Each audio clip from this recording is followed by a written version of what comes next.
Soria, so let's go about the house a little bit. We'll use the mic, but I don't think it's really probably necessary. But. Hello, I'm going to be introducing David Bowles, Villareal and Xavier Garza. For David Bowles, he spent his childhood split between South Carolina and the Rio Grande Valley, eventually getting his bachelor's, master's, and doctorate degrees from UTPA. His books include The Seed and Creature feature. Top Shelf, David's weekly book review column, appears each Friday in the Monitor. His YA fantasy novel, The Smoking Mirror, was released in April 2015. His latest book is Borderlore. And next we have Xavier Garza. Born and raised in the Rio Grande Valley, Xavier Garza is a prolific author, artist, and storyteller whose work focuses primarily on his experiences growing up in Rio Grande City. His first book, Creepy Creatures and Other Cucuys, was published in 2004. Garza has exhibited his art and performed his stories in venues throughout Texas, Arizona, and the state of Washington. He lives in San Antonio, Texas with his wife Eva and his young son Vincent. And then there's Villareal. He graduated in 1981 from Southern Methodist University with a Bachelor of Arts in Elementary Education with an emphasis on bilingual education.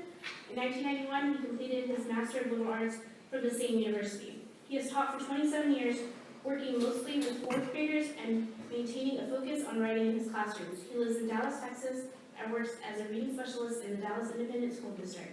My Father's Angel of Death is his first book.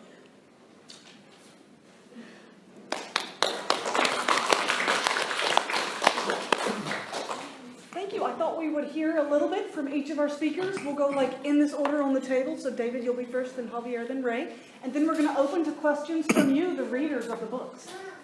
Cool. So, I'm trying to figure out what to do. Because I was on another panel where I felt like I talked a lot, and I kind of, what if we were to tell them stories? Wouldn't that be kind of cool? That'd be kind of cool. Huh? Yeah. So when I was a little kid, my grandmother Garza used to love, quote unquote, love, to babysit me and my cousins on Saturdays. I don't know if you guys have ever gotten dropped off. Your parents are like, oh, we're going shopping. And they drop you off at like your grandmother's house or your aunt or uncle's house or whatever. And that's the way it was for us. My grandmother Garza lived in a trailer close to close to La Plaza Mall. I know it's hard to believe there used to be a trailer park there, but there was.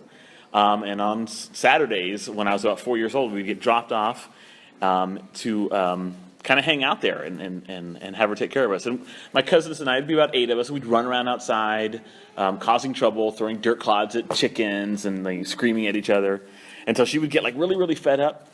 And she would call out to us. She'd open the screen door and call out to us, and in her lovely voice, "Ya métanse, huercos!" Right? The typical thing grandmothers do. And so we'd all rush inside, and she'd have something ready for us. It would be like pan dulce or cookies or whatever. And if it were cold, we'd have like chocolate. If it were hot, she would have aguas frescas. She'd sit us down with our snacks and little paper plates in her living room, and then she would sit in her chair, and she would tell us stories. But my grandmother didn't tell us sweet little innocent stories. There was no Jack and the Beanstalk or, Goldilocks and the Three Bears. We're talking hardcore, scary stories. And you guys probably know the kinds of stories that she would tell us. The story of La Llorona, right? The woman who, after being, left by her husband and treated badly, takes her kids down to the river and then drowns them, and then she kills herself as well, and now her soul wanders the world looking for her children. And if she happens upon you there by the canal or the river, she'll drag you down and you will drown, right? She would tell us the story of las lechuzas, right? Witch owls, women who can assume the shape of owls and do all kinds of really nefarious deeds. They're never up to any good when they're out there flying around. But the story that she loved to tell the most is the story of La Mano Pachona. You guys know the story of La Mano Pachona? Okay. It's the disembodied, scary little claw that crawls around in the darkness. Now, when we would misbehave, my grandmother wouldn't spank us, she wouldn't yell at us, she wouldn't put us in timeout, she would put us in her stories. And I had a really, really annoying habit of when my cousins weren't looking, reaching out. I was the youngest, and I sat behind them all, so I was really small and they couldn't tell, reaching out and grabbing cookies off their plates and shoving them in my little fat mouth and eating them, okay? Now, my grandmother could see me, she's looking at us, and every Saturday I noticed her getting more and more frustrated and looking at me like, ay, huerco, mendigo huerco. Vas a ver, right? And so I didn't know what she would do because I was 4, and this was like the first summer that I had been spending time with her in this way. But finally, the Saturday come that she decided to put me in the story. So she said, okay, hijos míos, I'm going to tell you a new story today. It's the story of La Mano Pachona, that disembodied claw that crawls around in the darkness. Well, there was this little boy named David, and I was like, oh, there's a little boy named David like me. You know how you are when you're a little kid, right? Oh, you think you're the only person in the world with your name. And this little boy had a nasty, evil, sinful habit of stealing other people's cookies when they weren't looking and eating them. And of course, now all my cousins know what's about to happen, and they're kind of laughing. But they're also kind of irritated because they realize that I've stolen the cookies.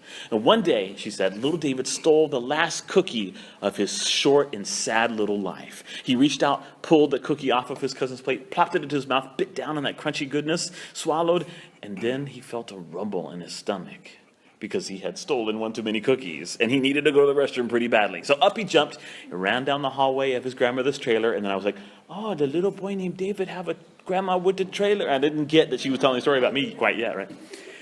And he rushed into the bathroom, slammed the door behind him, and all the while, he was singing a little song to himself. Ha, ha, ha, I stole your cookie, ha, ha, ha, you didn't catch me. And that's how irritating I was when I was 4 years old.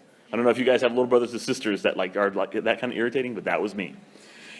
And he slammed the door shut, dropped his pants, sat down to do his business. My grandmother's a little gross, you'll have to excuse her. But poor David, ay, pobrecito, como no se fijó. He should have looked in the toilet before he sat down, because there, waiting for him in the water, was La Mano Pachona. And it reached up and grabbed him and pulled him into the toilet, down into the sewer, and he was never seen or heard from again. And I'm like, no, abuelita, no deje que La Mano Pachona me agarre las pompis. Because that's the most traumatizing thing of all, right? If you're going to be pulled by a demon claw into the sewer and die, well, they'll tell stories about you, they'll sing songs. But being grabbed by your butt by a demon claw, that's just messed up. And so I was traumatized for the next 8 years of my life. I would always look in the toilet before I sat down, just in case La Mano Pachona was there. Until I was in middle school and at Lincoln here in McAllen, and I'd go in with a bunch of my friends into the bathroom. You know how between classes you'll go in as like a herd almost. And one of my friends saw me standing in the entrance to the stall looking at the toilet, and he said, dude, what are you doing? And I said, well, some people don't flush before they sit down. And this is when I realized that I could no longer continue to be looking for La Mano Pachona, so I got over it. But those are the kinds of cool stories that my grandmother told me, and that's what really inspired me to retell these kinds of stories in my writing. And I know that lots of us in this room have had similar experiences. Mr. Garza? Well, like you said, growing up in the Rio Grande Valley, you don't get the wonderful bedtime story before you go to bed. No handsome prince, no beautiful princess, no happily ever after. No. You get La Llorona. Or you get the story of an alien from outer space that drinks the blood of goats, or children if they're small enough.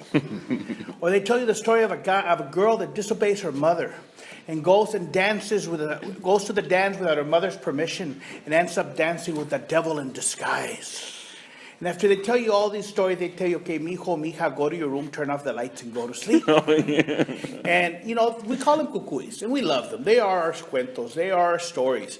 And anybody that says, oh, you read those stories to children, they're our Grimm's fairy tales. We love them. And we know they're not real, maybe. But, we have a love for these stories. And, when I first started writing about scary stories, my first book was Creepy Creatures and Other Cucuys. And that first book, the first book that I wrote was in part inspired by Juan Savage, who wrote the book Stories That Must Not Die. I tell people that's the Cucuy Bible. Yeah. Stories That Must Not Die. Librarians swear the book is haunted because they put it on the shelf and it will be checked out and it will never return. And, confession time, I'm lucky that I have 3 copies of it. I have one that still has, you can tell where they peeled off the library binding off of it. I found it at a flea market for 25 cents. I also have the original volumes by Juan Savage. I found them at a half-price bookstore for all 4 for $80. And they're rare. And if you go on Amazon, they want an outrageous amount of money for them. But, these are our stories. And that's what inspired the first book, Creepy Creatures and Other Cucuys. And then after I did that book, I wanted to do another one, which I did, Kid Cyclone Fights the Devil and Other Stories.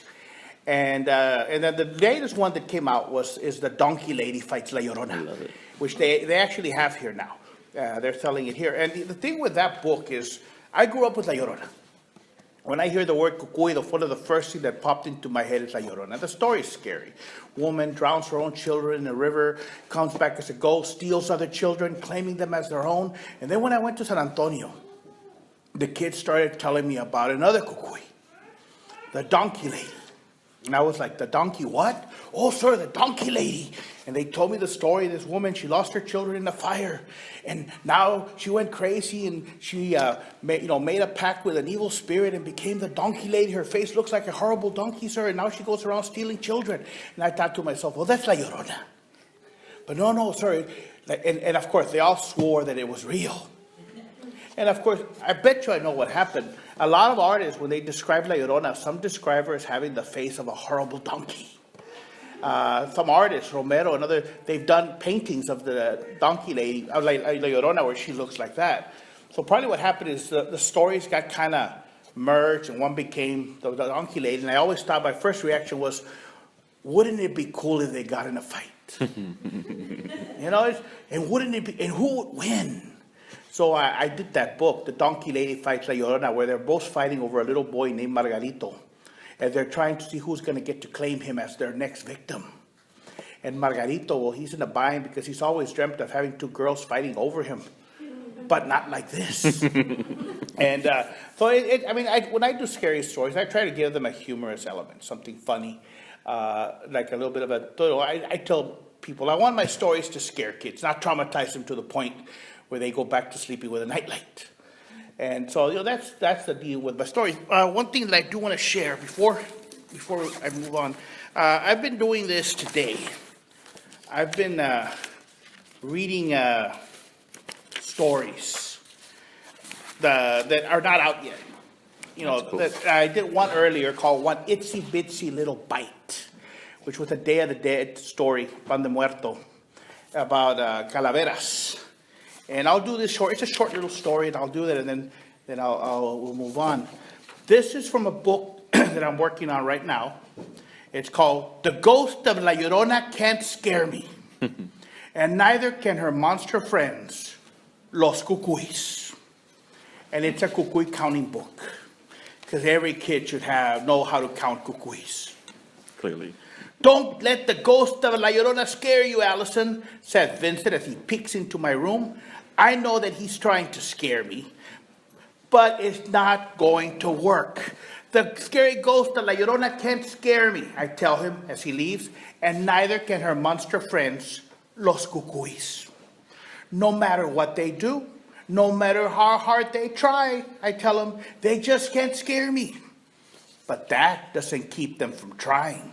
For right now, I see one scary ghost of La Llorona crying outside my window. I can see two witch owls, two lechuzas, flying around in my room. I can hear three duendes whispering under my bed, and there are 4 donkey ladies all knocking at my door. I can hear 5 chupacabras running across my rooftop, and I see 6 brujas, witches, flying around my house. There are even 7 little diablos, devils, dancing on top of my bed. And I can see 8 ghosts hiding in my closet. And I can hear 9 thunderbirds shrieking as they flap their wings outside my house. And there are even 10 calaveras rattling their bones as they play the maracas and dance to a song. But I'm not scared. Not one little bit. Because all I need is just one nightlight to make them all go away. And that's why La Llorona can't scare me. And neither can her monster friends, Los Cucuys. Cool. Tan tan. Love it. That's awesome. Well, I'm going to get away from the monsters and tell you, when I was a kid, I was a huge wrestling fan. Every Saturday night, I'd sit in front of my TV and watch wrestling matches. And back then, my favorite wrestler was this monster of a man who called himself Fritz von Erich. Now, Fritz von Erich played a big, bad, mean, nasty German Nazi sympathizer. And he was scary to look at. But the scariest thing about Fritz von Erich was that he was also the master of the iron claw. He beat up his opponents, and after he had weakened them, he'd take his gigantic hand and he would clamp it over their heads, and he would squeeze and squeeze and squeeze until their heads popped open like an overripe tomato, and blood would come gushing out. And it terrified me to watch him do it. But I couldn't wait to see him do it again the following week. And then I grew up, and I discovered that wrestling wasn't all they made it out to look like on television. And I learned that Fritz von Erich was not a big, bad, mean, nasty German Nazi sympathizer, master of the iron claw. He was really a big old cowboy named Jack Atkinson. And he lived in a ranch in Denton, Texas, not too far from Dallas, where I'm from. And he could no more pop his opponent's head open like an overripe tomato with his iron claw than I could. So I stopped watching wrestling. For years, I didn't watch it. Every once in a while, I'd be flipping channels, it would come on, and I'd watch it for a few minutes, and then I'd change it. I rediscovered wrestling through my son. When my son was in the 3rd grade, he started watching the WWF, now the WWE. And back then, his favorite wrestler was Hulk Hogan. Hulk Hogan would come out on television, and he would tell his young fans to take your vitamins, brothers, say your prayers at night, brothers, and you can be big and strong like the Hulkster, brothers. But the wrestler who fascinated my son even more than Hulk Hogan was this muscle-bound wrestler who called himself the Ultimate Warrior. The Ultimate Warrior would run down to the ring, jump up on the ring apron, grab the ropes, shake them violently, and he would roar like an enraged gorilla. Ah! And my son couldn't get over this guy. And I remember him asking me, Dad, is the Ultimate Warrior always like this? I said, of course not. You think when the Ultimate Warrior goes out to eat, he says, I want a steak and a baked potato now? I said, after his match, he goes backstage, he takes a shower, he changes, and he goes home, and he's probably somebody's dad. He's probably somebody's dad. And that's when the idea came to me to write a book about a boy whose father is a wrestler. So I wrote, My Father, the Angel of Death. Now, I know the title sounds kind of creepy, but it's not. It's about a boy whose father is a professional wrestler called the Angel of Death. Or for those of you who watch the WWE, and you know who the Undertaker is, imagine what it would be like to be the son or the daughter of the Undertaker. Because that's who I patterned the Angel of Death after. The Angel of Death stands 6 feet 7 inches tall. He has long black hair. He paints his face like a skeleton. He dresses in black. And he enters the ring wearing a cape with a hood, and he carries a scythe, you know, that pole with the blade on it. In other words, he's the death figure. He's the Grim Reaper. And so that's who I patterned the Angel of Death after. And it's a behind-the-scenes peek at the world of professional wrestling. You know, you see him on television, but what is it like when they go backstage, really, away from the audience? What's it like when they go home and they're not wrestlers, their dad, their husband, their family? And so that's what My Father, the Angel of Death is about. And it became so popular that I wrote part 2, a sequel to it called Body Slammed. And both of these books are available in the bookstore next door. Yeah. So, And they're really, really good. if you want a copy, get yourself one. Okay. Thank you.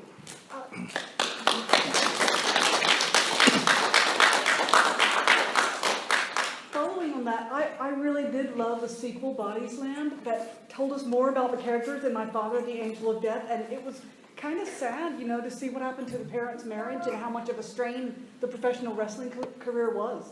And I was thinking about how each of the 3 authors on this panel, they successfully have written either series or sequels or multiple works set in the same world. Like David, you have multiple books that take place in a similar culture that you created, and then Right. you're also just finishing up the sequel to The Smoking Mirror right now. Yeah. Got to get that to the publisher on time. And Javier, I just love your trilogy, the Maximilian and the Mystery of the Guardian Angel. Well, I know the 3rd book's not out yet.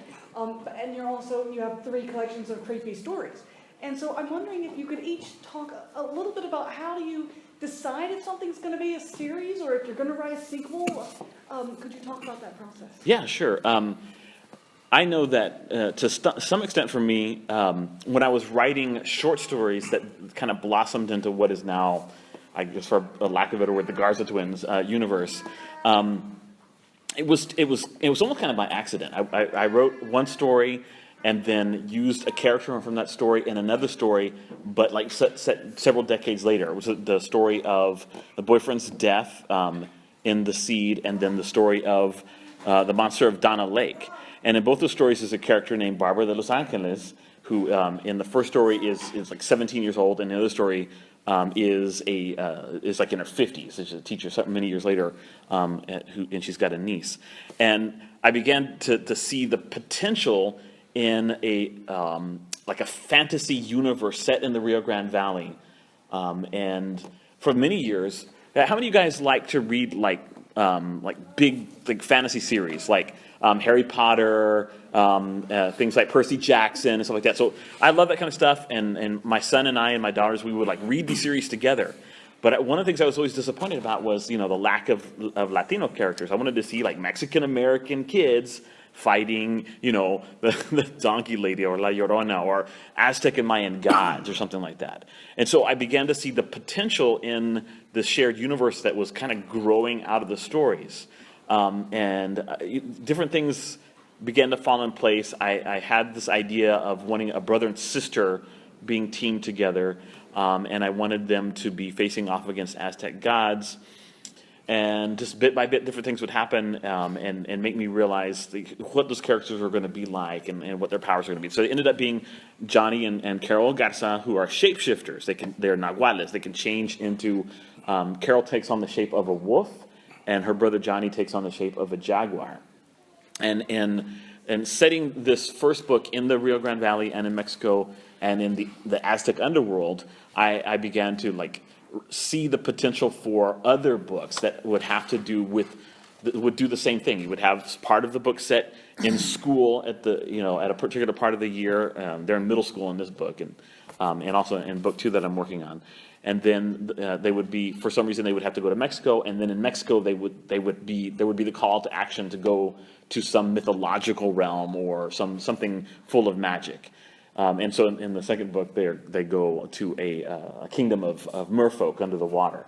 So it's really kind of organic. It's hard to say what it is that makes you choose it. It just kind of falls into place, and you see that it makes sense, and you feel compelled to write another book.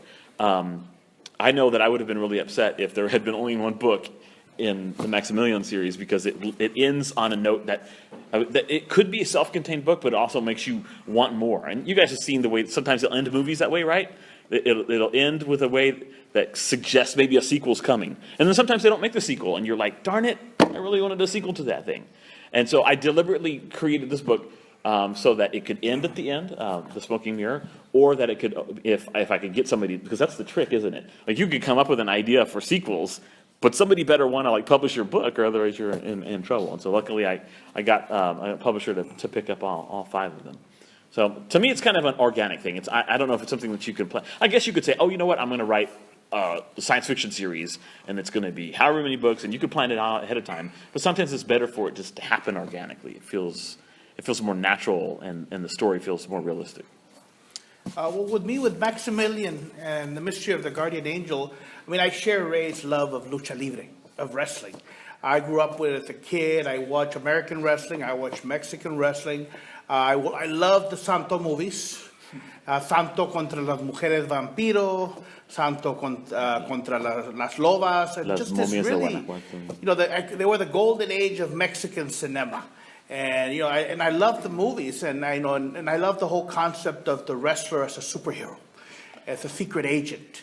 And so I wanted to write a book that dealt with that. But I've always said to people, lucha libre, seen through the eyes of a child, is the best way to see it, because they're bigger than you. They wear the costumes, they wear the masks, the capes. They're like superheroes come to life. And so what ended up happening is, I first started writing the book. It was called Adventures in Mexican Wrestling. That was the original title for the book, and it dealt with Maximilian. And it all started off with what's just a short story about a little boy that goes to see wrestling with his uncle. His uncle is built like a wrestler, and he should be a wrestler, but he's a bit of a loser, the uncle, at the beginning of the story. And what ends up happening, he wants a guardian angel mask, but all the guardian angels are sold out. So he ends up buying the mask of one of the bad guys because the uncle doesn't know any better. So he just, here, get this one. And while he's there in the ring, walking, because in Mexico, I tell them, kids get to play in the ring before the matches start. They get to jump off the ropes. They get to bounce off them. And while he's there playing, he sees a little girl walking around the ring wearing a guardian angel mask. And she's put all kinds of little heart stickers on it. Oh, God. And he's all upset. How dare she desecrate the mask of the greatest wrestler of them all? And he tries to trick her into trading her mask for his. And it ends up becoming this big thing because she agrees to the trade, but then she changes her mind at the last minute. And then when she refuses to give up the mask, and they get into a tug of war, and she ends up falling. And then, of course, it turns out the guy selling the mask was her father, and he comes in and picks Max up by the back of his shirt collar. And then the uncle turns around and sees his nephew being held up in the air by this big guy. So he becomes like an enraged bull and starts running to the ring. And it's like they get into a fight. They end up getting kicked out of the matches. But as they're driving home, Max reaches into his shirt and pulls out the guardian angel's mask that he had gotten it in the end. And then the book, the original story, the short story original, ends where he puts it over his face and he opens his eyes and he sees the world as seen through the eyes of the guardian angel. And that short story, which was about 14 pages long, became the concept, the idea for the guardian angel. Because then I began to think, well, wouldn't it be cool if... The clueless uncle. Yeah, what if the guardian angel is really his great uncle? Who everybody in the family, his mother, his father, all the familia thinks died 37 years ago in a bar fight in Monterrey. But all this time he's been living a secret life, alive as the guardian angel, the most famous luchador in the history of the world. And then one night they discover that he is alive. And that became the catalyst for the story. There's a funny part in it where the mother, Max's mom, that was her favorite deal. And then he just disappears, dies. And she took it really hard. And when she walks in, she's shocked to see him alive for about 2 minutes. I mean, she's speechless. But then she looks at him and she gets all mad and says, her first words to him, "Look at you. A grown man dressed in tights and wearing a mask." He goes, "Your father, your brother, my father would be ashamed of you if he so could see you now." And he goes, "This is how I dress when I work. Work? You call what you do work? You're a clown. I'm the guardian angel." "Okay, a very highly paid clown." And then she says, "You died. We thought you were dead. I made a Day of the Dead altar for you." He goes, "Really? Oh, don't get too flattered. It was a very little altar." And she's like just mad at him, and so that became the whole thing, that Max adores the guardian angel. That's his hero. In the story, Max is 11. And like I said, he adores the guardian angel. The guardian angel is perfect. Everything he does is the right thing. He always helps the helpless, always does the right thing, is a protector of the innocent. He is perfect. But the uncle, the man that actually wears the mask, is about as imperfect as you can get. And Max wants him to live up to this character, this persona that he has created. And the guardian angel is actually a mix of El Santo and Mil Máscaras. And when after I did the first book, I could have ended it there, but I felt like I had another part of the story to tell. I said I wanted to explore Max more, the kid. So in Max and the Bingo Rematch, that is more Max's book. You see Max actually grow up, start to grow up in the book. He has his first, a heartbreak, when the girl of his dreams, Cecilia Cantu, leaves town, go to Los Angeles, Hollywood. And then I borrowed things from the first book to introduce new characters in the second book, things that were real subtle, just little incidents that happened. I used that for the second book. The third book in the series, Maximilian and the Lucha Libre Club, that one, what it deals with is Max discovers that there is a club, and they meet every year at the biggest wrestling card in the world that he's going to with his uncle.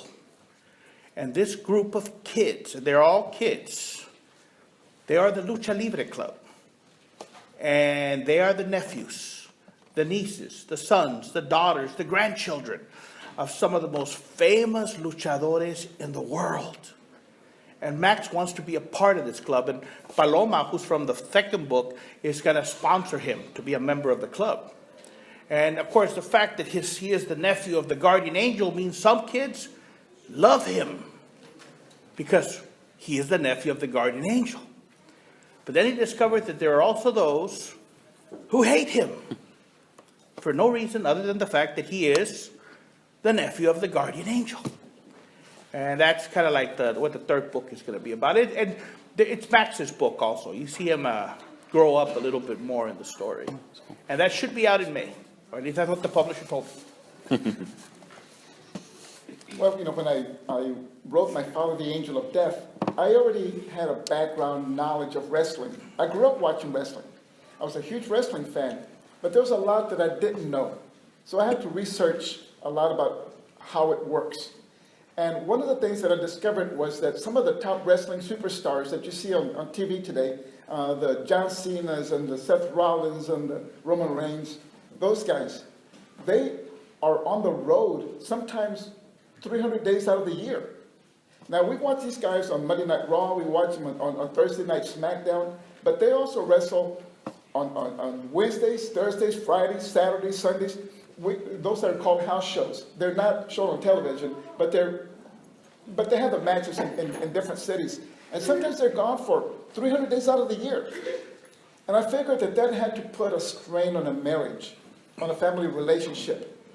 And so I decided to pursue that angle. My Father, the Angel of Death, is about a boy whose parents are on the verge of divorce because of his dad's wrestling career. She wants him to quit the wrestling business. He doesn't want to. It's about a boy who moves constantly from city to city, from school to school, because of his dad's career. And he has a hard time making friends. And when he makes friends, he thinks the kids just want to be friends with him because of who his father is. And so throughout the book, there's this strained relationship. But at the end, you get the idea that everything's going to be all right. But when I wrote the sequel, things don't turn out all right. The parents get divorced. And the mom, they live in San Antonio.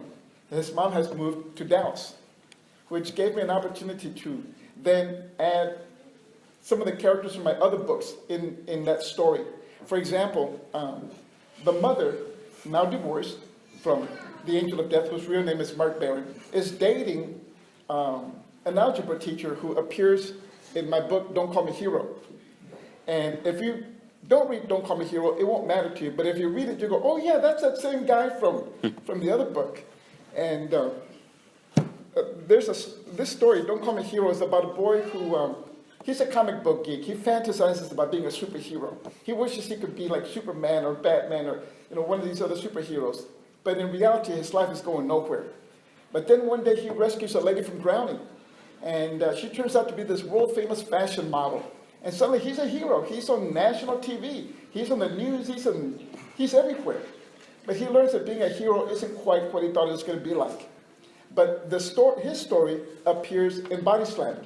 It's just a brief mention of it. And so if you haven't read Don't Call Me Hero, it won't matter if you read Body Slam because it doesn't really affect the story. But if you've read Don't Call Me Hero, you go, oh yeah, that's that kid who rescued the lady that came out in this book. And so I try to, they're called Easter eggs. I try to put Easter eggs in my stories so that they're all in one way or another connected. They're all in the same universe. So they're not direct sequels, but if you read all my books, something in each one of them appears in another story. And so that's my way of keeping my characters alive, and that's my universe. Very cool. Thank you. This is so insightful about the writing process and about your books. Liza, your question? Okay, so my question is for all three of you. I'm just wondering, of course your books are taught in schools around Texas or all over. Do you ever worry or you, I guess, hope that your books are being taught in, I guess, a proper manner due to diversity issues that are ongoing? Oh, you mean, are we worried that our books are, like, the culture contained within the books is being, yeah, I mean, I guess it crosses my mind a little bit. I guess to try to avoid that happening, I try to create as complete a world in the book so that no matter, what the teacher may be, how the teacher may be teaching the book speaks for itself. So for example, realizing that kids who don't speak Spanish might read this book and they're Spanish in it, I make sure to include a glossary of terms and things like that to kind of to make it less likely that kids are gonna misunderstand something. But this is one of the things that happens that teachers do all kinds of unusual things. I was an English teacher for 14 years, and I'm not sure that I got every book right that I taught. So, I mean, once you write a book and you release it to the world, it's like out of your hands, and it is, I guess, a little daunting to think about the fact that it's being taught and being read by people who may not read it with the same intention or may not teach it with the same intention. But all you could do is try to create something that will speak for itself as much as possible, so that that's not an issue. Well, I mean, I've never really worried about it, I guess, because, the way I look at it is, the book is out there. And like you said, once it's out there, you kind of don't have too much control over it. People are going to read it. Some people are going to like it. Some people are not going to like it. It's like book reviews. Some people are going to read it and they're going to give you great reviews. Some people are going to read it and they might not get it. They might not like it. But, as far as teachers, it's been my experience that most teachers, when they teach the books, I mean, their first and foremost goal, because I say this as a teacher myself, I've been teaching for over 20 years. Their first goal, first and foremost, is to educate the students, to introduce them to new ideas, new cultures, to enlighten them, to introduce them to worlds and ideas that they might not otherwise be introduced to. And the fact that your book can be a part of that, to me, it's a plus. And, like with Lucha Libre, I remember teachers telling me, yeah, the kids like it. They relate to the whole wrestling boys. He said, oh, boys that have never wanted to read a book before, now they want to read it because they see the wrestlers. And to me, it's like, the way I've always seen it is, anything that makes a kid want to read is a plus, whether it's a book or a comic book. I'm a big supporter of comic books. Like people that say, well, comic books are lowbrow. You got to read what some of the comic books that are out there today. I mean, the graphic novel itself has become an art form. The day when plots were very simple and didn't quite fuse together very well, those days are gone. I mean, you got people that are writing comic books that have written novels. So to me, it's anything that a teacher introduces that motivates a child to read is a plus.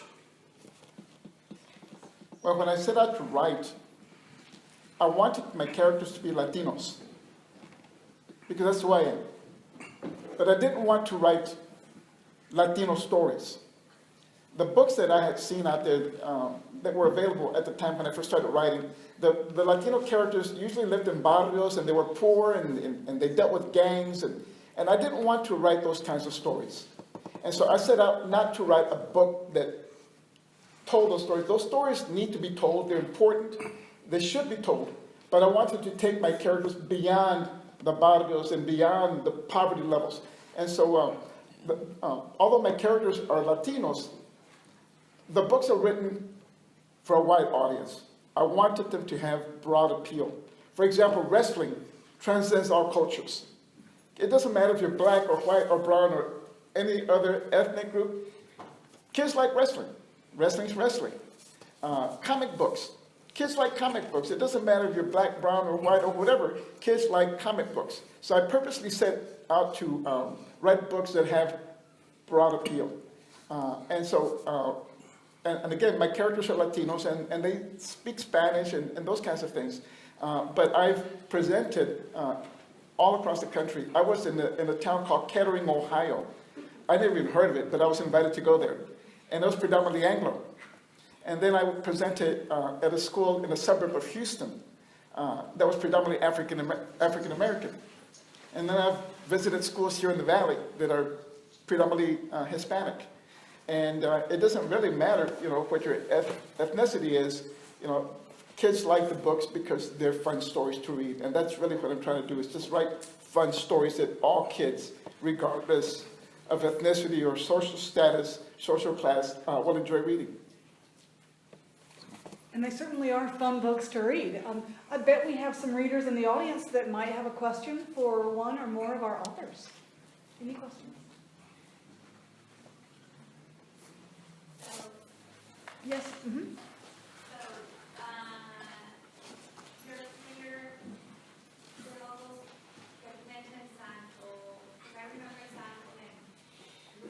Yeah, Blue Demon, Mil Máscaras.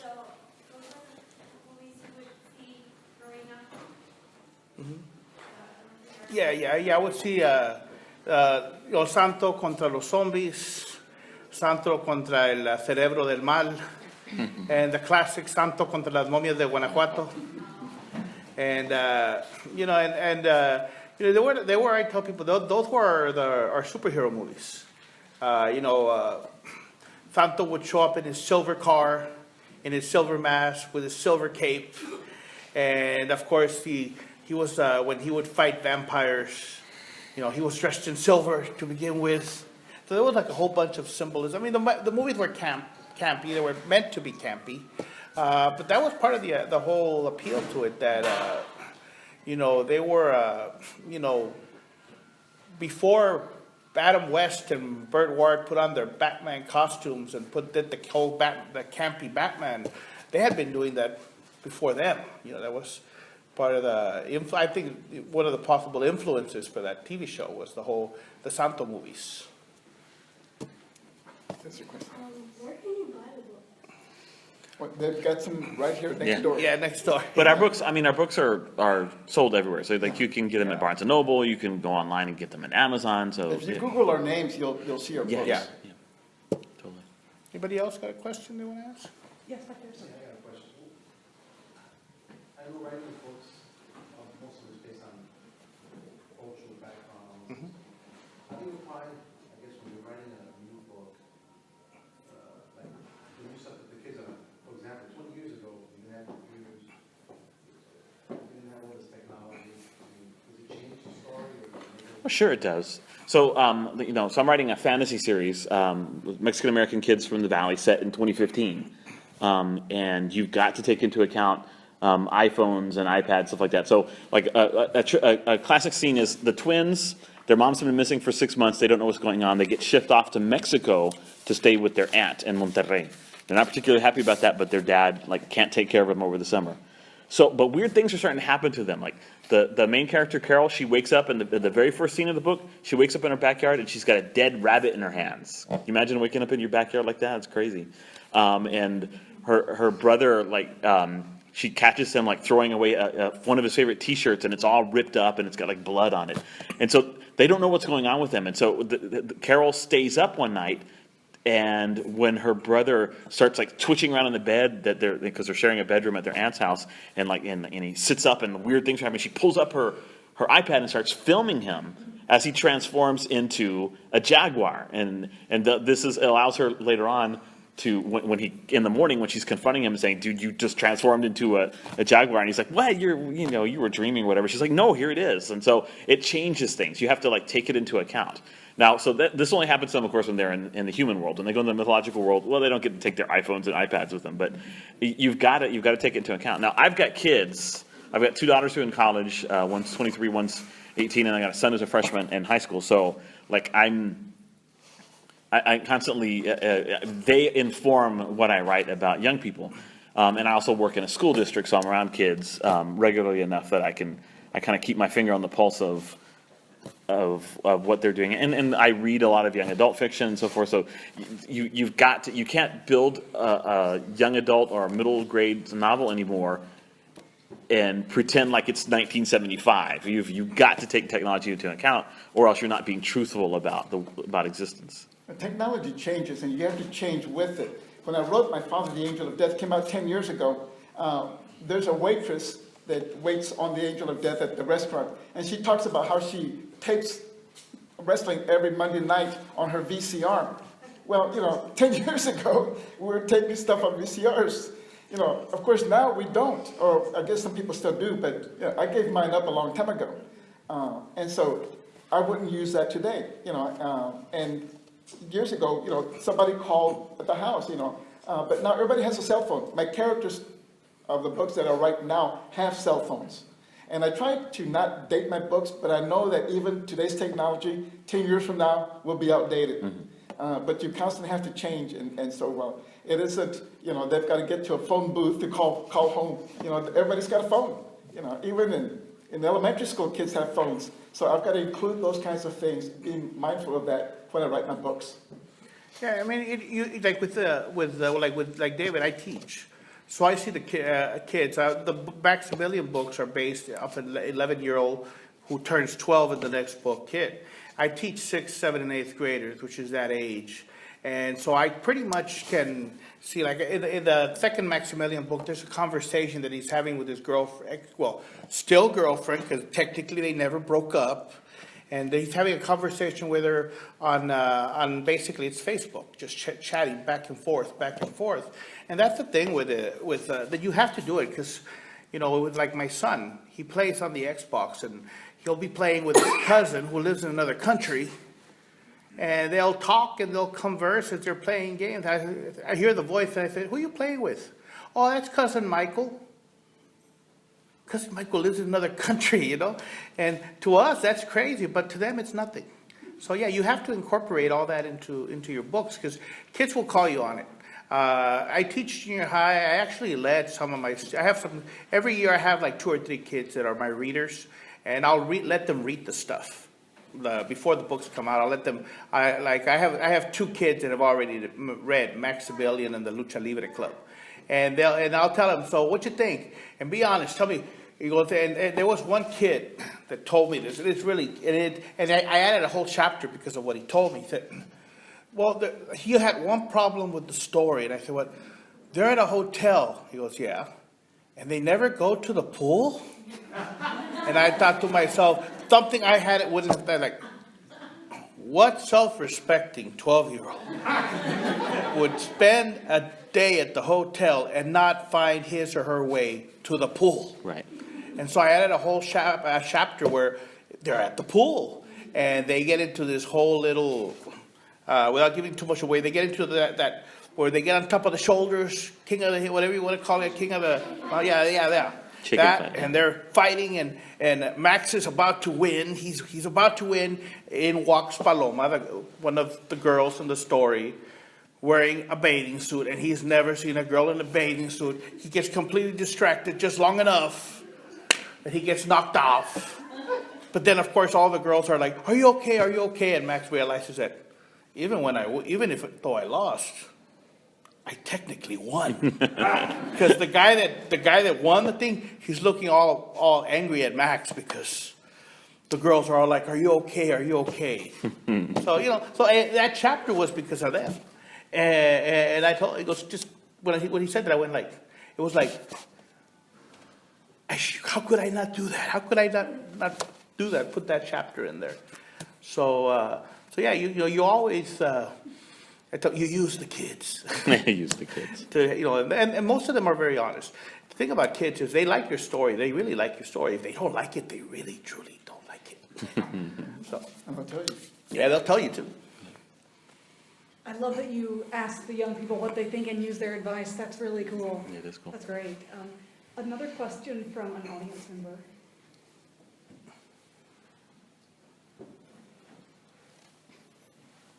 Nope. Then I'll come back and ask a question of, what is the next thing that you are willing to say, each of you, that you're working on? Okay, so I am, as I mentioned, working on book 2 of Garza Twins, which is called A Kingdom Beneath the Waves. And I have to turn the manuscript to my publisher by the end of the month, so I will be leaving here in a little while and going home to work a lot. But I'm also working on a book called Ghosts of the Rio Grande Valley. And you guys like hauntings, you like ghosts? This is going to be the story of like 16 of the most harrowing, scary hauntings in the Rio Grande Valley. So that's coming out in September of 2016. I've got a couple of years coming up.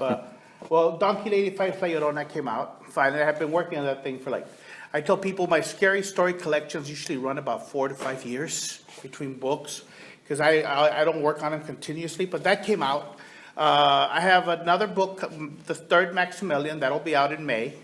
Currently, right now, I am working on a couple of projects. One is I'm going to be doing 2 board books. Board books are those hard books that they have for the early readers, little kids, that they make them hard so they can rip, they can tear, they can bite. Bite them, yeah. They can take it. One is called Little Luchadores. It's about little kids. It goes all little luchadores love to wear masks. Some little luchadores like to dress like wild animals. Some little, they goes on and on. He goes, but all little luchadores want to grow up to become big luchadores. and the other in that board book series is actually a story that about fathers reading to their sons and daughters. It's called Tell Me a Story, Papa. Dime un cuento. And it's about a little boy. And the story, it kind of varies. So what I'm doing for this particular project, I'm using photographs of people that I know, of fathers reading to their sons and daughters. I'm going to draw. By photographs, I'm going to draw them. I'm going to make it look like them. And it's all it is a kid asking their father to read to them, stressing the importance of how you should read to your kids. Dads should read to their kids. It says, tell me a story, Papa, dime un cuento. It can be a long cuento, it can be a short cuento. It can be a brand new cuento or a favorite old one. He goes, and so basically saying, tell me a story. And he goes on, where he's telling him to tell me a story of when you were a kid. How you used to play with canicas made of glass that sparkled with every color of the rainbow when you held them up to the sun.